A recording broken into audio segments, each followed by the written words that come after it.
বিতর্ক আর চিন্ময় কৃষ্ণ যেন সমান্তরালে চলতেই পছন্দ করে। আমাদের যে বৈষম্যমূলক নিপীড়নগুলো হয়েছে, আইনানুগভাবে আমাদেরকে রুদ্ধ করা হয়েছে। বিতর্কিত এই হিন্দু জঙ্গিকে নিয়ে বিতর্ক নতুন কিছু নয়। এর আগেও ছোট ছোট শিশুদেরকে বলাৎকার করার অভিযোগ রয়েছে চিন্ময় কৃষ্ণ দাসের বিরুদ্ধে।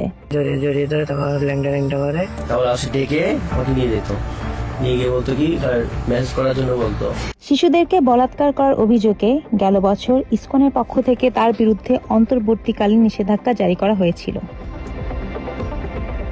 2023 সালের 10 জুন ইসকনের ইন্টারন্যাশনাল চাইল্ড প্রোটেকশন অফিসে দেওয়া এক চিঠিতে বলা হয়েছে, Dear devotees of the CPT and temple management, please accept my humble obeisance. All the glories to Srila Prabhupada.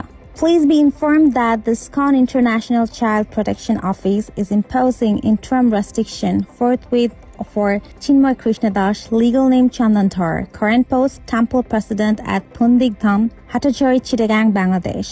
The restrictions are that he is not to hold any management or leadership position, not to give class or lead kirtan.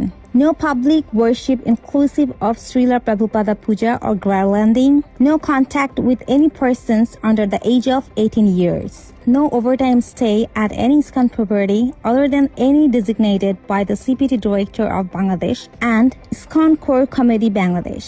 The restrictions must be enforced within 10 days of this letter. Please confirm immediately once this restriction is enforced.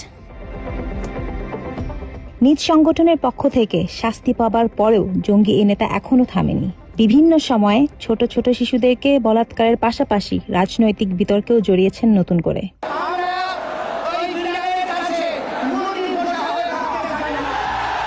চিন্ময় কৃষ্ণকে নিয়ে সবশেষ বিতর্ক বাংলাদেশের জাতীয় পতাকার অবমাননা এবং ধর্মীয় সভার নামে দেশবিরোধী বক্তব্য দেওয়া।